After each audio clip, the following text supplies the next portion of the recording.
మొత్తానికి తెలంగాణ రాష్ట్రంలో అధికార గీతం మీద అందరికీ కొన్ని ఊహాగానాలు వినిపిస్తూ ఉన్నాయి.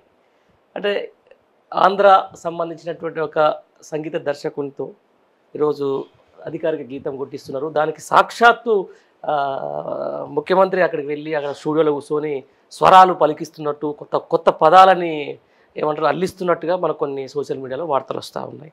దీంతోపాటు మనం ఈరోజు మొత్తం కూడా సోషల్ మీడియా షేక్ చేసింది ఏంటంటే అందశ్రీకి సంబంధించిన అటువంటి ఫోన్ కాల్ లీక్. దాంట్లో ఏమంటాడు ఆయన, అసలు తెలంగాణ రాష్ట్రంలో ఎవరైతే ప్రస్తుతం వీళ్ళు కీరవాణికి సంబంధించి ఏదైతే అధికార పాటని సంగీతం కొట్టిస్తున్నారో ఆయన కంటే మించోడనుండా అసలు ఎవరు లేరు. ఇక్కడ ఉన్న కళాకారులకు సంబంధించి అయితేనేది ఇక్కడ చాలా గొప్ప గొప్ప పాటలకు కైగట్టిన వాళ్ళు ఉన్నారు. గొప్ప గొప్ప పాటలకు వాళ్ళు సంగీతాన్ని అందించిన వ్యక్తులను కూడా ఈరోజు అవమానకరంగా మాట్లాడడం, ఏం చేస్తుండో చేసుకోపోవడం మీద చాలా చర్చ అయితే నడుస్తూ ఉంది. దీనికి సంబంధించి మనతో మాట్లాడేందుకు ప్రముఖ గాయకుడు, అలాగే ఈ మధ్యకాలంలో బాగా కూడా పాపులర్ అవుతున్నటువంటి మద్దెల సందీప్ మనతో ఉన్నారు. అన్న నమస్తే. అన్న నమస్తే అన్న. ఏందన్నా 10 సంవత్సరాల పాటు అధికారంలో ఉన్నారు, కనీసం 10 సంవత్సరాల పాటు సారథిగా పనిచేసిర్రు. ఒక రాష్ట్ర ప్రభుత్వానికి సంబంధించిన ఒక పాటకు కనీసం ఏమంటారు సంగీతం కొట్టుకోలేని సంగీత దర్శకులను మీరు తయారు చేసుకోలేకపోయారా? తయారు చేసుకోలేకపోయారా ఉన్నారు, కానీ వాళ్ళు రేవంత్ రెడ్డికి సరిపోవట్లేదు. అంటే ఎట్లా ఉండాలి? అంటే రేవంత్ రెడ్డి మూలాలన్నీ ఆంధ్రాకి సంబంధించినటువంటి చంద్రబాబుకి సంబంధించినటువంటి మూలాలే. ఆయన బిడ్డని ఇచ్చింది కూడా ఆంధ్రాకే. ఆయన గురువు కూడా ఆంధ్రాలో ఉన్నటువంటి గురువు అంటే మళ్ళీ కోపడుతుండగా లేదు, అదే చెప్తున్నా, చంద్రబాబు నాయుడే.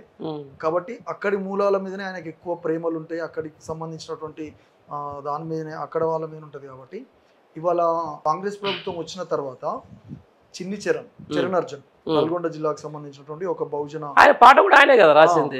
3 రంగుల జెండా 3 రంగుల పాట రాసింది ఆయననే, పాడింది ఆయననే, మ్యూజిక్ కంపోజ్ చేసింది ఆయననే. ఇలా లక్షల జనానికి కాంగ్రెస్ పార్టీలో ఉన్నటువంటి అనేక మంది లక్షల జనానికి ఆ పాట వెళ్ళి రాహుల్ గాంధీ కూడా ఆ పాటను వాడిండు 2 తెలుగు రాష్ట్రాలలో. అట్లాంటి గాయకులు, అట్లాంటి మ్యూజిక్ చేసినటువంటి వాళ్ళు ఉన్నారు.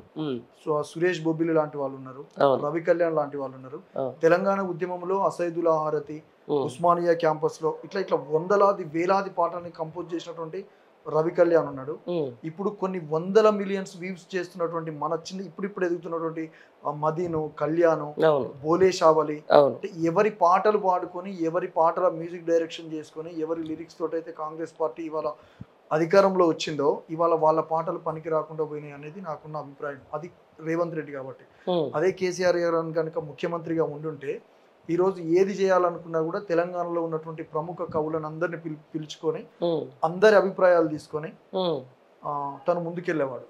రేవంత్ రెడ్డి తెలంగాణ ఉద్యమంలో లేడు కాబట్టి తెలంగాణ ఉద్యమంలో ఉన్నటువంటి పాటల గురించి తెలియదు, తెలంగాణలో ఉన్నటువంటి సాహిత్యం గురించి తెలియదు. తెలంగాణలో ఉన్నటువంటి ఒక డైరెక్ట్ 10 మంది కవుల పేర్లు కాదు, 20 మంది 30 మంది పేర్లైనా కేసీఆర్ గారు చేతుల మీద వేళ్ల మీద లెక్క పెట్టి చెప్పగలుగుతాడు, పేర్లు పెట్టి పిలవగలుగుతాడు. కానీ మరి రేవంత్ రెడ్డికి కీరవాణి ఒక్కడు ఎందుకు కనిపిస్తున్నాడో ఈ తెలంగాణ రాష్ట్రం, ఈ తెలంగాణ గీతానికి అర్థమైతలేదు. అందులో మా అందశ్రీ కూడా ఎందుకు పడిపోతున్నాడో అర్థమైతలేదు. నిన్న ప్రేమ్ రాజన్న మాట్లాడినటువంటి దాంట్లో బాధతోటి ఇది మన పాట బయటి వాళ్ళకి ఎందుకు అవకాశం ఇవ్వాలి, మన దగ్గర చాలా మంది ఉన్నారంటే ఇక్కడ ఎవడంత మొగోడు కనపడతలేడు అన్నాడు. మరి మొగోళ్ళు కాంతే ఇక్కడ నీ పాటని జనం లక్షల జనం ఎత్తుకొని పాడినా, లక్షలాది జనం సామూహికంగా జయ జయ తెలంగాణ పాటని 20 సంవత్సరాల కాలం మోసిరా. కాబట్టి అందశ్రీ అన్న కూడా ఒక్కసారి ఆత్మవిమర్శ చేసుకోవాలి. అందులో ఉన్నటువంటి చాలా పదాలను కూడా చార్మినార్ మార్చే అవకాశం ఉన్నది. అంటే రాజముద్ర కూడా మారుస్తున్నామని నిన్న ఇవాళనే కొంత చర్చ. అదే జయ జయ తెలంగాణలో పాటలో చార్మినార్ గురించి ఉంటది, గోల్కొండ కోట గురించి ఉంటది, కాకతీయ కళాతోరణం గురించి ఉంటది. మరి వాటిని మారుస్తున్నా అంటే మరి అందశ్రీ అన్న ఒప్పుకుంటున్నాడా లేదా తెలియదు. ఇప్పుడు వీటిని మార్చినప్పుడు ఇవి రాజరికానికి ముద్రలుగా కనిపిస్తున్నాయని వీటి గురించి మాట్లాడుతున్నప్పుడు సేమ్ టైం పాటలో కూడా వీటన్నిటిని పొందుపరచండి అందశ్రీ అన్న. కాబట్టి మరి వాటి మీద మారుస్తా అంటే మరి ఆయన యాక్సెప్ట్ చేస్తున్నాడా లేదా అనేది పాట పూర్తి పాట వచ్చిన తర్వాత తెలుస్తుంది. కాదన్నా సందర్భం మొత్తం ఒక కళాకారునిగా నువ్వు బాగా అది వినాలి. గత 10 ఏళ్ల పాటు తెలంగాణ సంస్కృతిని, తెలంగాణ సాంప్రదాయాన్ని చాలా అద్భుతంగా గజ్జగట్టి పాట పాడి ఈరోజు ఒక అవసరం లేదు తెలంగాణ గురించి ఏం చెప్పాలనుకుంటే ఒక పాట కొన్ని పాటలు వేస్తే అర్థమైపోయే స్థాయిలో వచ్చేసినాం ఈరోజు. ఇట్లాంటి వ్యక్తి ఇదే ఉద్యమ కాలం నుంచి కూడా ఈ జయ జయ తెలంగాణ అనేది ఒక తెలంగాణ యావత్ ఓన్ చేసుకున్న తర్వాత దానికి ఒక అధికార రూపం ఇచ్చేందుకు కొంచెం ఎక్కువ ఉండాలి. అది 6.5 నిమిషాలు ఏముంటుంది పాట పడితే, కాబట్టి ఒక 2 2.5 నిమిషాలు కుదించాలి అనుకునేటప్పుడు ఆ రోజు ఇదే ఇప్పుడున్నటువంటి కుహన మేధావి తరం ఏమేమి మాట్లాడిందంటే పాట తీసేస్తారా, అలాకెళ్ళి పదాలు తీసేస్తారా, అంటే మీకు దళితుడు రాసినటువంటి పాట మీద ఇంత గౌరవం లేదా అన్న ఇదే మేధావులు ఈరోజు మొత్తం దానికి లిరికే మారిపోయింది. మన తెలంగాణ ఫ్లేవరే లేకుండా పోయి వేరే సంగీతం కాడికి వచ్చింది. దీన్ని ఎట్లా చూడొచ్చు?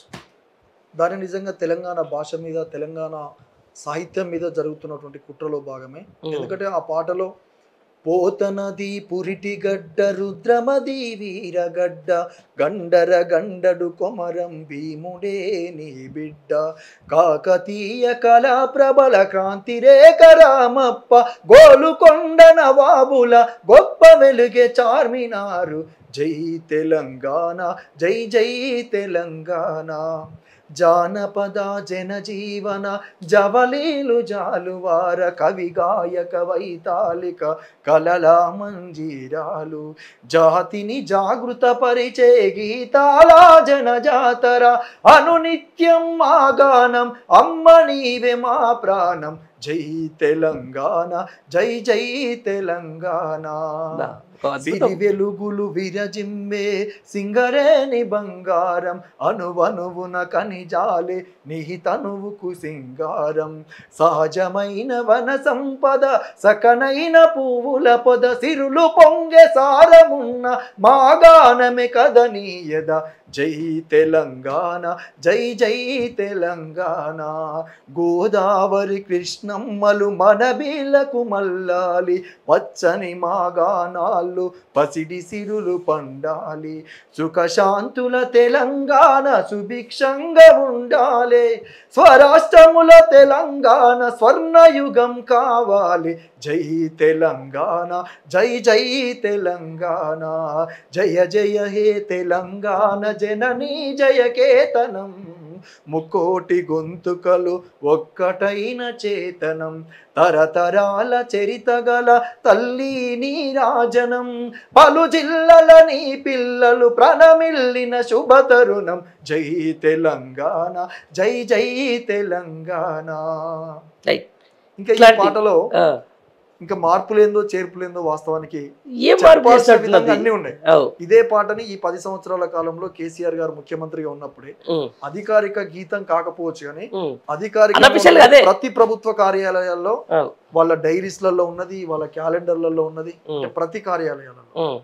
కాబట్టి మరి మార్పులు ఏముంటాయో చేర్పులు ఏముంటాయో పాట వచ్చిన తర్వాత ఎందుకు మరి ఇప్పుడున్న గవర్నమెంట్కి అసలు చార్మినార్ చూస్తేనేమో అసలు ఏదో చండాలం చూసినట్టు, ఇటు కాకతీయ కళాతోరణం చూస్తేనేమో దాన్ని ఏదో మలినాన్ని చూసినట్టు, మొత్తం అట్లా అస్తిత్వమే లేకుండా చేసే ప్రయత్నంలో ఉన్నారు. ముఖ్యమంత్రి అయిన తర్వాత కేసీఆర్ గారి ఆనవాళ్ళు లేకుండా చేస్తామనడానికి ఇప్పుడు ఆయన చేస్తున్నటువంటి మార్పులు చేర్పులే. కానీ మరి సెక్రటేరియట్ లో కూడా కూర్చుంటున్నాడు పొద్దున్న లేస్తే, దాంట్లో కూడా మార్పులు చేర్పు చేయొచ్చు కదా. అదే మరి అంటే ఇది అన్ని కేసీఆర్ గారు పొందుపరిచినాయి కదా. ఇప్పుడు గోల్కొండ కావచ్చు, ఇవన్నీ అంటే గోల్కొండ మీద తను జెండా ఎగిరేషన్ ముఖ్యమంత్రి అయిన తర్వాత రాజముద్రలో కాకతీయ కళాతోరణం పెట్టిండు, చార్మినార్ పెట్టిండు.